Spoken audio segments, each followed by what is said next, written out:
ओला electric के share price में 70% से ज्यादा गिरावट आ चुकी है। तो क्या ये गोल्डन अपॉर्चुनिटी है, हमें इसे खरीदना चाहिए? आज के इस वीडियो में हम डिटेल में समझेंगे कि आखिर इसके शेयर प्राइस में जो गिरावट आई है उसके पीछे क्या बड़ा कारण है। दूसरा, हम ये समझेंगे कि इसका रेवेन्यू और नेट प्रॉफिट में जो गिरावट आ रही है लगातार, उसके पीछे का बड़ा कारण वो भी हम समझेंगे। तो फटाफट से मैं शेयर करता हूं स्क्रीनर और ट्रेडिंग व्यू का वेबसाइट, और हम लोग समझते हैं इन सारी बातों को। ओला इलेक्ट्रिक का आईपीओ आया था पिछले साल अगस्त महीना में, और उस समय इसका जो प्राइस बैंड था, इशू प्राइस था, वो था 72 रुपीज से लेकर 76 रुपीज। और जो लिस्टेड हुआ था ना, वो 9 अगस्त 2024 को लिस्टेड हुआ था, और हम देख सकते हैं उस समय इसका प्राइस 76 रुपीज पर लिस्ट हुआ था, और उसी दिन उसमें एक बड़ा जंप आया था 76 रुपीज से। देखिए कि उस दिन एक ही दिन में ये 20% ऊपर चला गया था, और नेक्स्ट डे फिर ऊपर खुला और लगातार ऊपर की ओर ही जा रहा था। तो हम देख सकते हैं कि यहां से 9 अगस्त से लेकर के इस जगह जो आया है, यानी कि 20 अगस्त, 10 दिन में कितना शेयर का प्राइस बढ़ गया। हम इस जगह से यदि इसको मेजर करें तो देखिए यहां से इस जगह, हाँ, ये करीब करीब 100%, यानी कि 76 रुपीज पर लिस्ट हुआ था, और विद इन 10 डेज इसका प्राइस 150 रुपीज से ज्यादा हो गया, यानी डबल हो गया। क्योंकि बहुत सारे लोगों को जो आईपीओ में नहीं मिल पाया था शेयर, वो लोग फिर आगे जाकर के और भी खरीदने लगे। आपको ये मालूम होगा या जानकर आश्चर्य भी होगा कि इसका जब आईपीओ आया था तो 4x यानी 4 गुना ज्यादा सब्सक्राइब हुआ था। 4 गुना ज्यादा सब्सक्राइब होने का मतलब ये है कि जितना शेयर इनको, जितना ये सेल करना चाहते थे शेयर, कंपनी जितना शेयर सेल करना चाहती थी, उससे ज्यादा लोगों ने एप्लीकेशन दिया था इस शेयर को खरीदने के लिए। और कितना ज्यादा? 4 गुना ज्यादा दिया था। और स्टार्ट में इसका असर भी रहा इस इमोशन का। इसमें बहुत तेजी से देखिए 10 दिन के अंदर शेयर का प्राइस डबल हो गया। लेकिन कंपनी में दम था या नहीं था, फंडामेंटली कंपनी क्या स्थिति में थी, ये उतना ज्यादा क्लियर नहीं रहता है जब आईपीओ आता है, क्योंकि उस समय बहुत ज्यादा चार्ट, ट्रेडिंग व्यू पर चार्ट भी हम नहीं देख सकते उसका।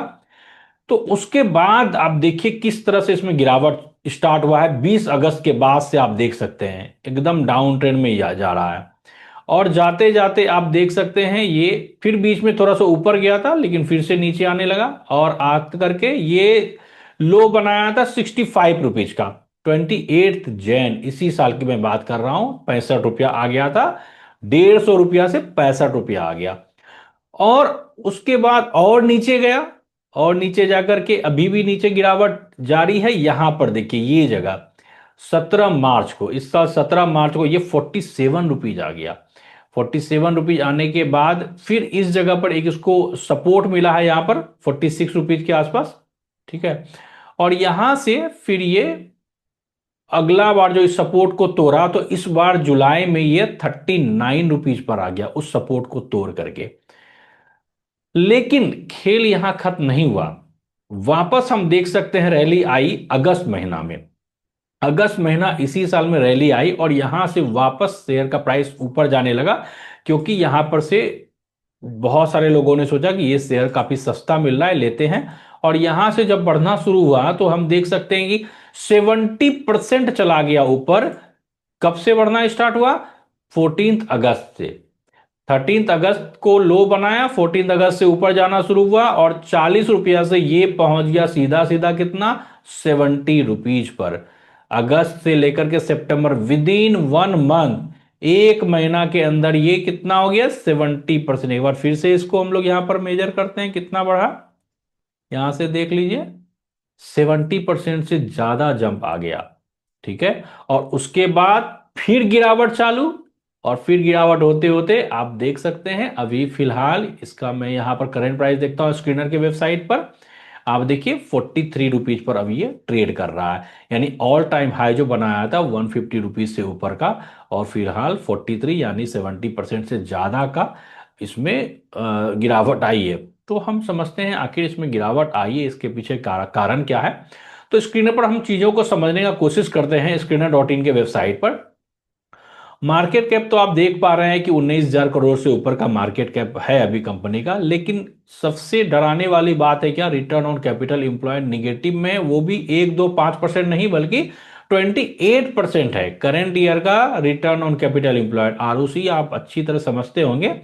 यानी वो रिटर्न, इनके पास जो पैसा है कंपनी ने जुटाई है, चाहे वो इक्विटी के द्वारा हो या डेट के द्वारा हो, उस दोनों पर कितना कंपनी रिटर्न बना पा रही है, -28%। इस स्थिति में हम, यदि हम शेयर में पैसा इसलिए लगाते हैं कि हमें एफडी से ज्यादा रिटर्न मिले, एफडी में 7 8% मिलता है। कंपनी जो हमसे पैसा जुटाई है और बैंक के द्वारा लोन लेकर के, उस पर कंपनी खुद नहीं बना पा रही है, 7 8% माइनस में है, तो वैसी स्थिति में हमें कहां से वो रिटर्न दे पाएगी। तो हम अपना भी रिटर्न देखेंगे कि हमें कितना दे पा रही है, आरओई भी माइनस में है, और उसके अलावा जो जितना चीज है, डेट टू इक्विटी रेशियो 0.5 से कम होना चाहिए, ये 0.7 है, ये भी ज्यादा है। और interest coverage ratio more than 3 होना चाहिए, ये माइनस में है। तो ये सब जो फंडामेंटल है, मतलब ये आपको बिल्कुल डराने वाला है ये। सेल्स ग्रोथ देखिए, इनके ग्रोथ में ये ग्रोथ बढ़ा नहीं है, अपने जगह पर रुका भी नहीं है, ये नीचे आ गया है। और कितना नीचे आया है, 44% नीचे आया है। और ऑपरेटिंग प्रॉफिट मार्जिन ये -50%। और आरओसी जब हम 7 ईयर्स का देखते हैं एवरेज, वो भी माइनस में 28%। चलिए हम लोग अब देखते हैं इसका क्वार्टरली रिजल्ट को एक बार चेक कर लेते हैं। रेवेन्यू देखिएगा ना, क्वार्टरली रिजल्ट जो सितंबर 2025 का अब इसमें शो कर रहा है, आ चुका है यहाँ पे, तो 690 करोड़ का यहाँ पर शो कर रहा है रेवेन्यू। और जब हम पिछले साल सितंबर 2024 का रेवेन्यू देखें तो 1045 करोड़, वहां से एक बड़ा, बहुत कम गया रेवेन्यू, आधा तो नहीं लेकिन हाँ बहुत ज्यादा कम रेवेन्यू घट गया है। और रेवेन्यू घट गया है, दूसरा बात है क्या, इस कंपनी में एक चीज रहा है कि इसका एक्सपेंस हमेशा ज्यादा रहा है। जब लास्ट ईयर में भी आप देखिए कि रेवेन्यू जितना था ना, 1,214 करोड़ का रेवेन्यू था, और इसका जो बनाने का खर्चा आता है, जो प्रोडक्ट बनाती है उसको बनाने का जो खर्च आ रहा है ना, वो इससे रेवेन्यू से ज्यादा आ रहा है। वैसी स्थिति में कैसे प्रॉफिट में कंपनी आएगी, ये काफी मुश्किल है। तो अभी भी वही हाल है, इस साल भी, इस ये जो क्वार्टर है इसमें भी 690 करोड़ का रेवेन्यू आया है, लेकिन एक्सपेंस देख लीजिए 893 करोड़ का है, तो एक्सपेंस ज्यादा है रेवेन्यू से, इसलिए ऑपरेटिंग प्रॉफिट ही माइनस में है। और जब ऑपरेटिंग प्रॉफिट माइनस में हो तो हम नेट प्रॉफिट का क्या उम्मीद करेंगे, -408 करोड़। और जब नेट प्रॉफिट -408 करोड़ है तो अर्निंग पर शेयर, हमारे जैसे इन्वेस्टर का जो अर्निंग पर शेयर पर है ना, वो भी कितना है, -0.95। और जब हम yearly profit and loss statement देखते हैं तो वो भी देख लीजिए, वो भी आपको चौंकाने वाला लगेगा, इसका सेल्स ही गिर रहा है। यहां तक तो ठीक था, लास्ट ईयर तक इसका सेल्स बढ़ा था, यहां पर से 23 से 24 में डबल हो गया था सेल्स, लेकिन 24 से 25 में देखिएगा तो सेल्स गिरा है, और 25 से ट्रेलिंग 12 मंथ ये भी गिरावट आई है, ऑपरेटिंग प्रॉफिट में भी गिरावट है, और नेट प्रॉफिट भी गिरावट से है। अर्निंग पर शेयर हम देख सकते हैं कि अर्निंग नहीं है, माइनस में है अर्निंग, यानी कि हम इससे पैसा अर्न नहीं कर रहे हैं, हमारा पैसा माइनस में जा रहा है। बैलेंस शीट देख लीजिए, इनके पास रिजर्व नहीं है, कुछ माइनस में, रिजर्व में कोई पैसा अवेलेबल नहीं है। यहां पर कर्ज काफी बढ़ गया था लास्ट ईयर, लेकिन उसके बाद कर्ज पर तो कंट्रोल की है कंपनी, एक अच्छा पॉइंट है, पहले से कर्ज घटा है। ठीक है, कैश फ्लो नहीं है, ये सबसे खराब बात है, कैश फ्लो माइनस में है। और प्रमोटर्स होल्डिंग देखते हैं, प्रमोटर्स होल्डिंग भी देख लीजिए कि ये प्रमोटर्स होल्डिंग मोर देन 50% होना चाहिए, तो कम है। एफआईआई जो है वो भी अपना जो स्टेक है वो घटा रही है, डीआईआई ने बढ़ाया है स्टेक। तो अभी तक हमने समझा कि शेयर प्राइस में गिरावट कितनी तेजी से आ रही है, करंट स्थिति क्या है, और आईपीओ से लेकर अभी तक में क्या क्या शेयर प्राइस में परिवर्तन आया। साथ ही साथ हम लोग स्क्रीनर में जाकर के इसका फंडामेंटल भी समझे कि फंडामेंटल स्थिति क्या है। तो हम करंट सिचुएशन समझ लिए। आप सबों को अभी तक यदि वीडियो में मजा आ रहा है ना, तो जरूर लाइक बटन दबाकर ही आगे बढ़ें, और कमेंट के माध्यम से बताइए कि आप इसमें होल्ड करते हैं, यानी आपके पास इसका शेयर है या नहीं है। अब आगे के वीडियो में जो बताने वाला हूं ना, वो असल गेम चेंजर होगा आपके लिए। मैं अब ये बताऊंगा आपको कि ये जो शेयर का प्राइस गिर रहा है, इस गिरावट के पीछे का कारण क्या है।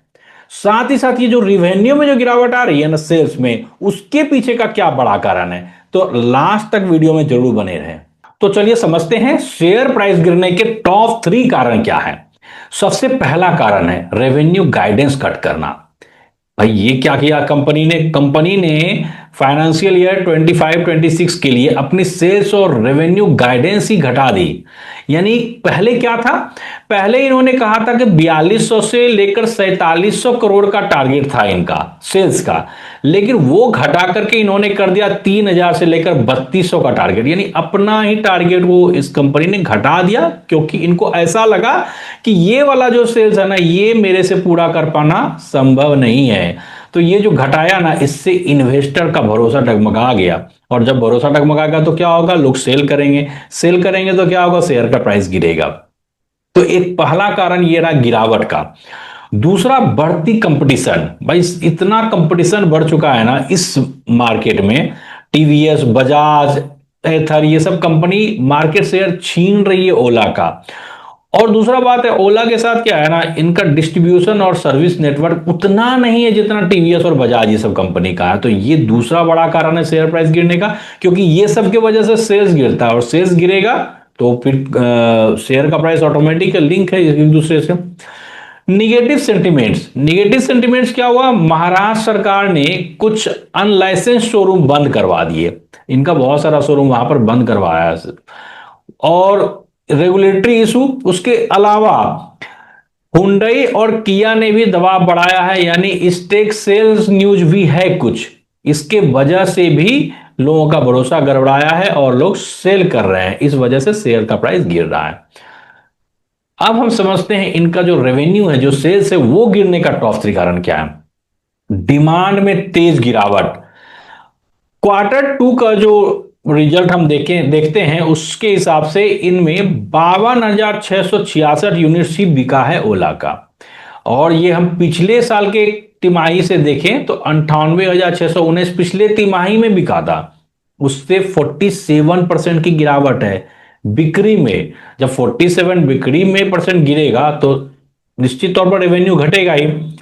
सस्ती मॉडल्स और डिस्काउंट दूसरा बड़ा कारण है रेवेन्यू गिरने का। यानी कि ज्यादातर बिक्री लो प्राइस मॉडल में हुआ, जो इनका लो प्राइस मॉडल वाला था ना प्रोडक्ट, वो ज्यादा बिका, और जब लो प्राइस रहेगा तो वहां मार्जिन कम है कंपनी को। दूसरा, मार्केट में बने रहने के लिए कंपनी ने काफी ज्यादा डिस्काउंट दिया है, क्योंकि कंपटीशन ज्यादा है एक दूसरे से ना, तो इस वजह से कंपनी ने काफी डिस्काउंट दिया, और डिस्काउंट देने की वजह से क्या हुआ, प्रॉफिट कम रहा, तो एवरेज रेवेन्यू पर व्हीकल घट गया कंपनी का। तो दो बड़ा कारण हो गया। और तीसरा है मार्केट शेयर का कम होना। यानी पहले ओला इलेक्ट्रिक का ईवी मार्केट में बड़ा हिस्सा था, लेकिन अब क्या हो गया है, टीवीएस, बजाज जैसी कंपनी भी घुस गई, तो मार्केट शेयर इनका छिनता जा रहा है। तो ये दो बड़ा कारण है रेवेन्यू गिरने का। और जब रेवेन्यू गिरा और फिर प्रॉफिट गिरा, ईपीएस गिरा, सेंटिमेंट्स गड़बड़ाया, शेयर लोग बेचने लगे, डिमांड एंड सप्लाई में चूंकि डिमांड नहीं रहा, शेयर नंबर ऑफ शेयर उतना ही है लेकिन डिमांड घट गया तो क्या होगा, शेयर का प्राइस ऑटोमेटिक गिरेगा। अब सबसे इंपॉर्टेंट क्वेश्चन कि हमें ऐसी स्थिति में क्या करना चाहिए। तो आप देखिए चार्ट को, अभी ये डाउन ट्रेंड में है, और डाउन ट्रेंड में हम लोग को कभी भी शेयर को नहीं खरीदना चाहिए। दूसरा चीज हमने देखा कि कंपनी का फंडामेंटल बहुत ही खराब है, बहुत ही घटिया है। तो शेयर को खरीदने के पहले हमें फंडामेंटल चेक करना जरूरी है। यदि कंपनी फंडामेंटली स्ट्रांग है तब बारी आती है चार्ट देखने की। तो पहले ही क्राइटेरिया में कंपनी फिट नहीं बैठती है। तो अब आपका क्वेश्चन होगा कि 70% डाउन है, तो इस मौका का क्यों ना फायदा उठाया जाए। निश्चित तौर पर ये जुआ और सट्टा नहीं है। हम लोग यहां पर गैम्बलिंग करने नहीं आए हैं, स्पेकुलेशन पर काम करेंगे तो आप बड़ा वेल्थ नहीं बना पाएंगे। आप एक बिजनेस करने आए हैं, आप बड़े कंपनी के साथ में साझा करने आए हैं। शेयर खरीदने का मतलब क्या होता है, आप उसके पार्टनर बन रहे हैं। तो आप एक ऐसी कंपनी का पार्टनर बनना चाहेंगे जो खुद लॉस में है, जिनकी करेंट स्थिति अच्छी नहीं है, निश्चित तौर पर आप नहीं बनना चाहेंगे। तो ऐसी कंपनी को नो कहें जो फंडामेंटली स्ट्रांग नहीं है। और यदि फंडामेंटली स्ट्रांग भी हो और यदि आप ट्रेंड में नहीं है तो वैसी कंपनी को हमें नो करना है। आपको यदि वीडियो पसंद आया हो तो कमेंट के माध्यम से अपने विचार हमें जरूर शेयर करें, अपने सारे दोस्तों को शेयर करें और चैनल अभी तक सब्सक्राइब नहीं किए हैं तो प्लीज सब्सक्राइब करें। Thank you so much.